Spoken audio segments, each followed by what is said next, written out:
Picture the equator on a clear day, somewhere above the Pacific.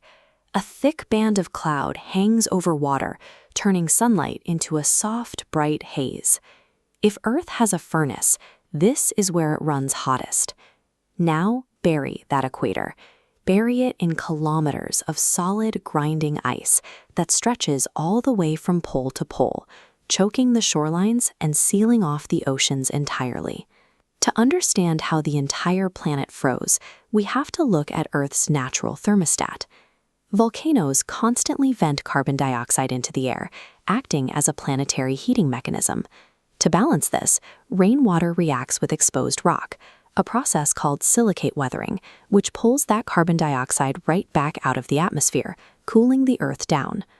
Around 717 million years ago, almost all of Earth's continental crust was clustered together into a single enormous landmass called Rodinia. Rodinia sat squarely across the equator. This is the wettest, warmest part of the globe, meaning that rock weathering process was running at absolute maximum efficiency.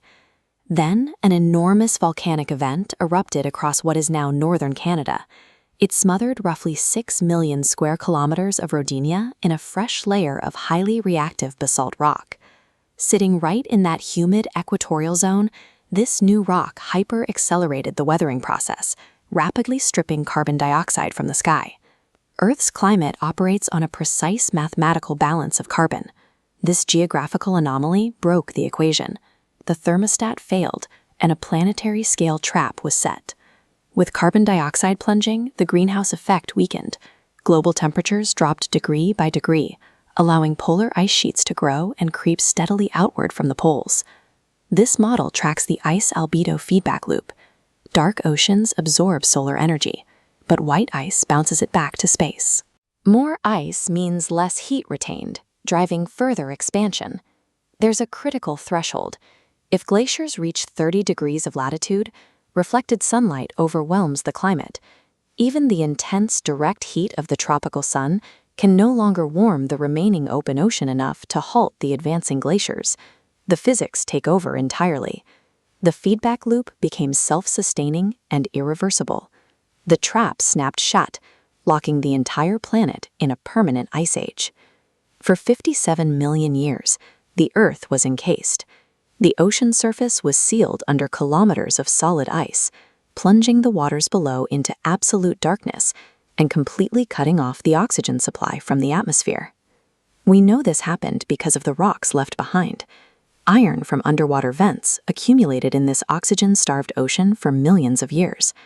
When oxygen finally returned, that suspended iron rusted out all at once, leaving distinct alternating red and gray iron formations worldwide. Despite these extreme conditions, single-celled organisms found a way to endure. They retreated to isolated pockets of survival, clustering around deep-sea hydrothermal vents or clinging to life in shallow, dusty meltwater ponds on the surface of the ice. Existing in this environment was physically grueling. The freezing temperatures made the water highly viscous, thick, and resistant to movement. For single cells relying on the random diffusion of scarce nutrients to survive, this thick, cold fluid was a death sentence. The physics of fluid dynamics began to favor a different structural approach.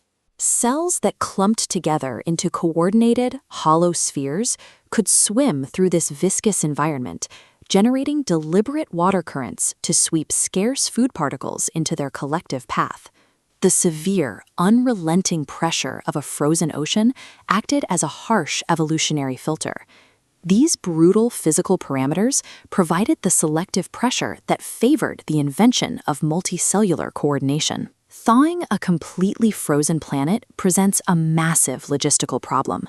The sun was about 6% dimmer than it is today, and a brilliant white Earth reflects almost all incoming solar energy back into space. There was no external heat source capable of breaking the ice. There was a blind spot in this frozen system. Deep beneath the crust, tectonic plates continued to shift.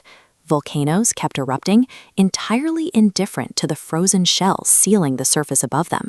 This cross-section shows the rescue mechanism in action. Subglacial volcanoes spent tens of millions of years patiently pumping carbon dioxide out of the mantle and into the atmosphere. Because the surface was locked in ice, there was no liquid rain and no exposed rock. The silicate weathering process was completely shut down. This allowed carbon dioxide levels to climb, creating a massive, unvented, ultra-greenhouse atmosphere pressing down on the ice. While the surface appeared static and dead, this ceaseless volcanic activity was slowly winding a powerful chemical spring. The pressure was building, waiting for the precise moment of release. The breaking point finally arrived. The accumulated carbon dioxide built a greenhouse effect so intense that it overpowered the planetary reflectivity. Near the equator, temperatures rose just enough to melt a single crucial patch of dark open water. The moment that dark water absorbed sunlight instead of reflecting it, the ice-albedo feedback loop ran violently in reverse. Continent-spanning, kilometer-thick glaciers fractured and collapsed, melting into a turbulent ocean in a geological instant. As those massive ice sheets retreated, they acted like a planetary-scale grinder. They scraped across the continents, washing 57 million years' worth of pulverized, exposed rock dust directly into the newly opened seas. This massive volume of glacial runoff flooded the oceans with a surge of dissolved minerals, overloading the water with phosphorus and copper. This thaw shifted the ocean's chemistry, providing the phosphorus and copper necessary to support complex proteins and fuel a massive biological expansion. The ocean that emerged from the deep freeze was entirely new. It was warm, flooded with sunlight, saturated with oxygen, and loaded with chemical nutrients.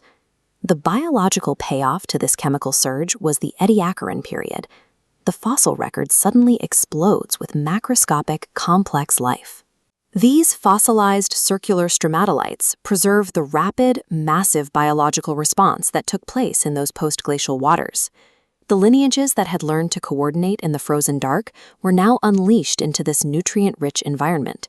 They took that cooperative cell structure and scaled it up into actual functioning bodies. The deep freeze imposed the physical constraints that made multicellularity advantageous, and the subsequent thaw provided the chemical fuel to scale it up. Without the runaway trap of the ice and the surge of nutrients that followed, the path to macroscopic animal life might have remained closed for another billion years.